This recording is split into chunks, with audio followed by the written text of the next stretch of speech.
Astro Prasad viewers அனைவருக்கும் வணக்கம். நீங்கள் இன்னும் நம்ம சேனலை சப்ஸ்கிரைப் பண்ணலன்னா இப்போவே சப்ஸ்கிரைப் பண்ணிக்கோங்க.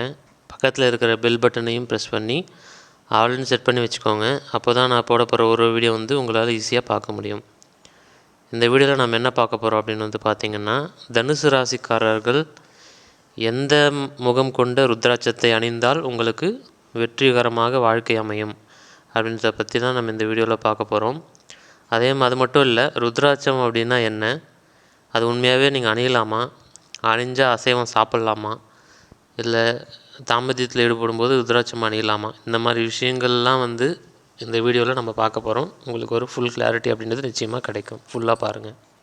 ஸோ ருத்ராட்சம் அப்படின்றது என்ன அப்படின்னு நம்ம பார்த்தோம் அப்படின்னா, இது வரலாறு என்ன சொல்லுது, புராணங்கள் என்ன சொல்லுது அப்படின்னா, சிவபெருமான் பார்த்திங்கன்னா பல யுகங்களாக தவம் செய்து அவருடைய கண்ணை மூடும்போது கண்ணிலேருந்து ஒரு தண்ணி வருது.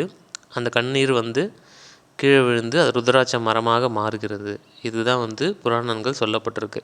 ஓகேங்களா. ஸோ ருத்ராட்ச மரம் நம்ம பார்க்குறோம். முக்கியமாக வட இந்தியாவிலாம் போய் பார்த்திங்கன்னா, காசி அந்த மாதிரி விஷயங்கள், இந்த மாதிரி அதுக்கு மேலே இருக்கக்கூடிய கேதார்நாத், பத்ரிநாத் இங்கெல்லாம் பார்த்திங்கன்னா ருத்ராட்ச மரங்கள் பார்க்கலாம். அது மட்டும் இல்லை, அங்கே பார்த்திங்கன்னா ஸ்படிகலிங்கங்கள், ஸ்படிக கல், இந்த மாதிரி விஷயங்களையும் நீங்கள் அங்கே பார்க்க முடியும். அது மட்டும்தான் அப்படின்னு கேட்டால் அது மட்டும் அங்கே இல்லை.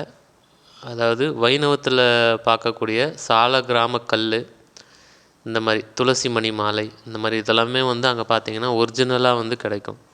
ஸோ இது எல்லாமே ஏன் சொல்கிறேன் அப்படின்னா, இது எல்லாமே ஒரு உண்மையா டூப்பா அப்படின்னு கேட்டிங்கன்னா, சாட்சாத் இது எல்லாமே பவர்ஃபுல்லான ஒரு விஷயந்தான். ருத்ராட்சம் அப்படின்றது ஒரு ஒரிஜினல் ருத்ராட்சம் நிச்சயமாக பெரிய அளவில் உங்களை காப்பாற்றும். அது எப்படி காப்பாற்றும் அப்படின்னு நம்ம பார்க்குறோம் அப்படின்னா, இப்போ உங்களுக்கு ஒரு நாளுமே ஒரு விதமான மைண்ட் செட் இருக்கும். நீங்கள் காலையில் எழுந்துக்கிறீங்க, நல்லா யோசிச்சு பாருங்கள். காலையில் எழுந்துக்கிறீங்க, எழுந்த உடனே இன்றைக்கி ஒரு மைண்ட் செட் இருக்குது அப்படின்னா, அதே மைண்ட் செட்டு சாயந்தரம் இருக்கும்னு சொல்ல முடியாது. ஓகேங்களா. உங்களை சுற்றி ஒரு ரேஸ் இருக்கும், உங்களை சுற்றி ஒரு நினைவகம் இருக்கும், உங்களை சுற்றி ஒரு விதமான டேட்டா இருக்கும். இது எல்லாமே அந்த கிரகங்கள், நமக்கு ஜாதகத்தோட அடிப்படையில் கிரகங்கள்கிட்டேருந்து நம்ம நம்மளுடைய முதுகுத்தண்டு அப்படின்றது நம்ம கிரகங்கள்கிட்டேருந்து இன்ஸ்ட்ரக்ஷன் ரிசீவ் பண்ணிகிட்டே இருக்கும். ஓகேங்களா. ஸோ அதுக்கேற்ற மாதிரி அதே மாதிரி நீங்கள் வெளியில் போகிறீங்கன்னா யாரை பார்க்குறீங்க, பேசுகிறீங்க, அவங்க எந்த மனநிலையில் இருக்காங்க, அதுவுமே உங்களுக்கு அடிக்கும். ஸோ இந்த மாதிரி உங்களுடைய மைண்ட் செட் அப்படின்றது உங்களது கிடையாது. உங்கள்கிட்ட அது உங்களது மட்டுமேன்னு சொல்ல முடியாது. உங்களை சுற்றி இருக்கிறவங்ககிட்ட இருந்தும் அது கொஞ்சம் ஸ்ப்ரெட் ஆகும் உங்களுக்கு. ஓகேங்களா. இதை முதல்ல நீங்கள் புரிஞ்சுக்கோங்க. அது புரிஞ்சுக்கிட்டால் தான் ருத்ராட்சம் எதுக்காக நம்ம போடுறோம் அப்படின்றது உங்களுக்கு புரியும்.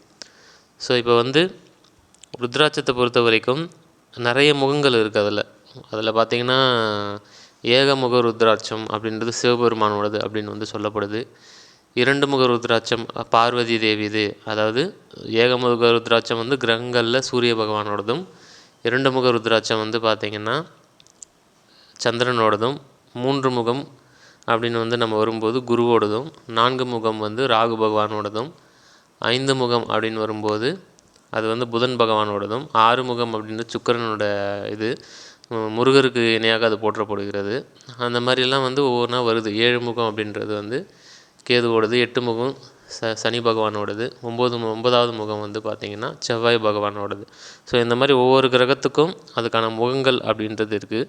அதுக்கான முகங்கள் அப்படி இருக்குது அப்படின்றத விட அது முக்கியமான என்ன விஷயம் அப்படின்னு நம்ம பார்க்கும்போது, அது ஒரு ருத்ராட்சம் அப்படின்னாலும் சரி, ஸ்படிகலிங்கம், ஸ்படிகமணி மாலை அப்படின்னாலும் சரி, அடுத்ததை துளசி மணி மாலை அப்படின்னாலும் சரி, அதை விட முக்கியமாக சாலகிராம கல்லாக இருந்தாலும் சரி, இது எல்லாமே பார்த்திங்க அப்படின்னா ஒரு விதமான சேவிங் அக்கௌண்ட் மாதிரி. இப்போ உங்கள் பேங்க் இருக்குது, உங்கள் பேங்க்கில் நீங்கள் ஏதாவது போடுறீங்க அப்படின்னா, நீங்கள் என்ன போட்டு வச்சுருக்கீங்களோ அதுதான் எடுக்க முடியும். இப்போ உங்களுக்கு ஒரு பேங்க் இருக்குது, உங்கள் பேங்க்கில் உங்களுக்கு ஒரு அக்கௌண்ட் கொடுத்துருக்காங்க. ஓகேங்களா.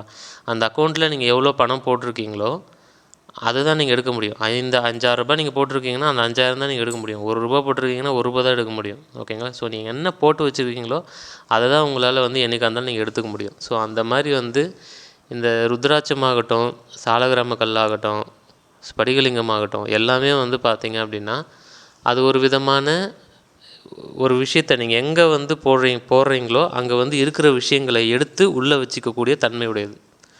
ஓகேங்களா? இப்போ நீங்கள் ஒரு ருத்ராட்சம் போட்டுக்கிட்டு போகிறீங்க அப்படின்னா, இல்லை ஸ்படிகமணி மாலை போட்டுட்டு போகிறீங்க அப்படின்னா, ஒரு கோயிலுக்கு போகிறீங்க அப்படின்னா, கோயிலில் இருக்கக்கூடிய நல்ல வைப்ரேஷன், அதாவது இறை ஆற்றலையும் பிரபஞ்ச சக்தியையும் எடுத்து தன்னுள் வைத்து கொள்ளும்.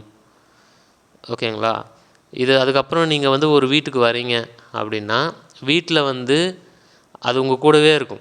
இப்போ நீங்கள் அந்த மணிமாலையோ ருத்ராட்ச மணிமாலையோ நீங்கள் போட்டிருக்கீங்க அப்படின்னா, அங்கே எடுத்த காஸ்மிக் எனர்ஜியை, கோவிலில் எடுத்த எனர்ஜியை அது வந்து எமிட் பண்ணிகிட்டே இருக்கும், கொஞ்சம் கொஞ்சமாக வெளியில் விட்டுகிட்டே இருக்கும்.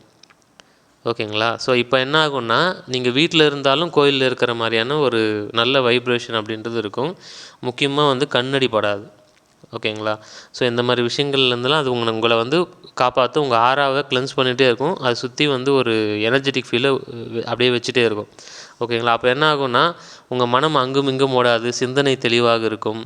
இது எல்லாமே வந்து உடம்பு வந்து அவ்வளோ ஆரோக்கியமாக இருக்கும். மன நிம்மதி அப்படின்றது இருக்கும், நல்ல தூக்கம் வரும், இந்த மாதிரி விஷயங்கள்லாம் இருக்கும். ஓகேங்களா?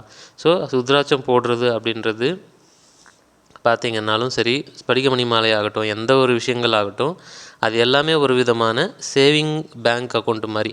ஓகேங்களா? ஸோ நீங்கள் என்ன போடுறீங்களோ அதை அப்படியே வந்து உங்களுக்கு எமிட் பண்ணணும், அது உங்களை காப்பாற்றும். இதுதான் வந்து விஷயம். ஸோ இதில் வந்து நல்ல விஷயம் தானே சார் அப்படின்னா, நல்ல விஷயந்தான். ஆனால் இதை நம்ம எப்படி யூஸ் பண்ணுறோம் அப்படின்றது அவங்கவுங்க கையில் தான் இருக்குது.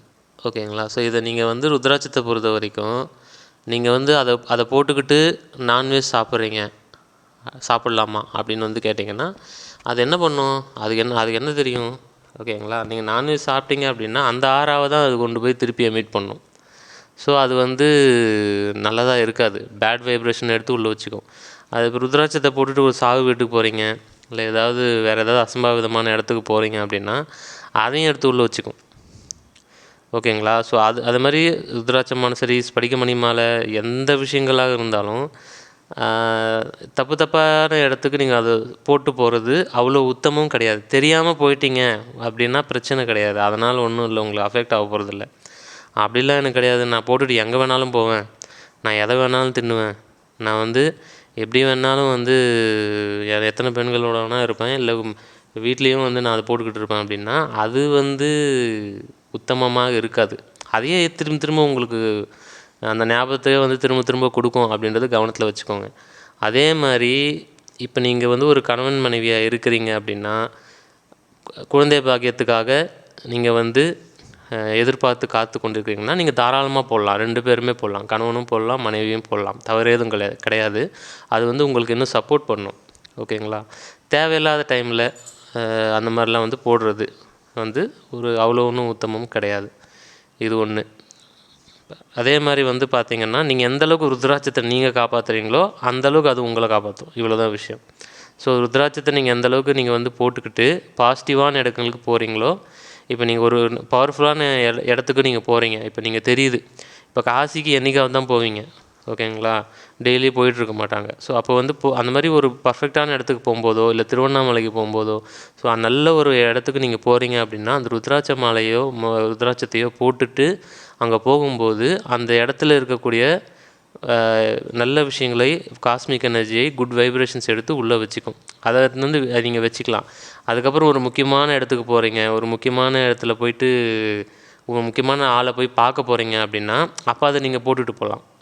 ஓகேங்களா? இல்லை ஏதோ ஒரு சைன் போடணும், ஒரு முக்கியமான விஷயத்த வந்து ஒருத்தர்கிட்ட பேசி காரியத்தை சாதிக்கணும் அப்படின்னா அப்போ நீங்கள் அதை போட்டுக்கிட்டு யூஸ் பண்ணிட்டு போகிறது ரொம்ப நல்லது. இல்லை நான் எப்போவுமே கரெக்டாக தான் சார் இருப்பேன் அப்படின்னா நீங்கள் டெய்லியும் போட்டுக்கலாம். அது உங்களுடைய விருப்பம், உங்களுடைய வாழ்க்கை முறையை பொறுத்தது. இது இன்னொரு எக்ஸாம்பிளோடு சொல்லணும் அப்படின்னா, மகாபாரதத்தில் பார்த்திங்கன்னா பீஷ்மர் படுத்துட்டு இருக்கும்போது, பீஷ்மர் வந்து அம்பு பட்டிகையில் படுத்துட்டு இருக்கும்போது விஷ்ணு சகஸ்ரநாமம் சொல்லுவார். ஓகேங்களா?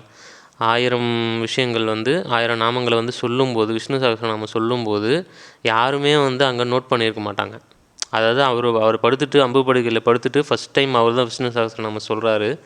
சொல்லும்போது யாருமே வந்து அதை கவனிப்பாங்களே வழியே யாரும் நோட் பண்ணியிருக்க மாட்டாங்க. ஓகேங்களா? ஸோ அப்புறம் எல்லாம் முடிஞ்சதுக்கப்புறம் யாரா நோட் பண்ணுது அப்படின்னு வந்து பார்த்தா யாருமே நோட் பண்ணலையா? எப்படி இது? அப்படின்ற மாதிரி ஒரு குழப்பங்கள் நிலவும்போது கிருஷ்ண பரமாத்மா வந்து சொல்லுவார். இந்த மாதிரி வந்து நகுலன் வந்து இந்த மாதிரி ஸ்படிகலிங்கத்தை ஸ்படிக மணிமாலையை வந்து போட்டுட்டு இருந்தார். ஸோ அவர்கிட்ட அவருடைய மணியிலேருந்து டீகோட் பண்ணி எடுப்பாங்க. அந்த ஒரு சவுண்டை வச்சு அந்த விஷ்ணு சகஸ்ரநாமம் மறுபடியும் வந்து எழுதுவாங்க. ஓகேங்களா? ஸோ இந்த ஒரு விஷயம் வந்து மகாபாரதத்தில் வரும். ஸோ இதை வச்சு நீங்கள் புரிஞ்சுக்கலாம். ஸோ அப்போ அந்த மாதிரி விஷயங்கள் வந்து எதுக்காக வருது அப்படின்னா, இப்போ தியான முறைகள்லாம் தெரிஞ்சவங்க வந்து இந்த மாதிரி மணியை போடும்போது, ருத்ராட்ச மாலையை போடும்போது காஸ்மிக் எனர்ஜி இழுக்கும்போது ஆட்டோமேட்டிக்காகவே ருத்ராட்சத்துலேயும் ஏறும். உடம்புல வந்து ஒவ்வொரு சக்கராலையும் எப்படி ஏறுமோ உங்களுடைய ருத்ராட்ச மணி மாலையிலையும் நிச்சயமாக ஏறும். ஸோ அதனால் நல்லதுக்கு யூஸ் பண்ணுங்கள். நல்ல இடத்துக்கு போங்க. அதனால் ஒன்றும் தப்பு கிடையாது. நான் எப்படி வேணாலும் இருப்பேன் அப்படின்னா அதை என்ன சிவபெருமான் எதுவும் சொல்ல மாட்டான். சிவபெருமான் ஒன்றும் சொல்ல மாட்டார்.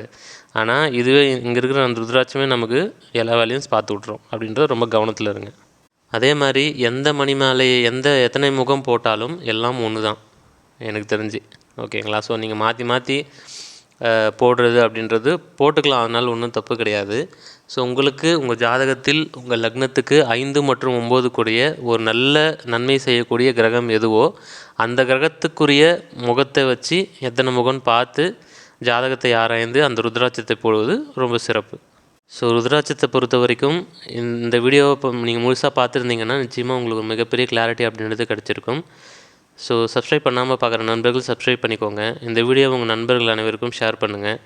ஜாதகம் பார்க்க விருப்பப்படுறவங்க வந்து ஸ்க்ரீனில் தெரிய நம்பருக்கு வாட்ஸ்அப் பண்ணுங்கள். நன்றி.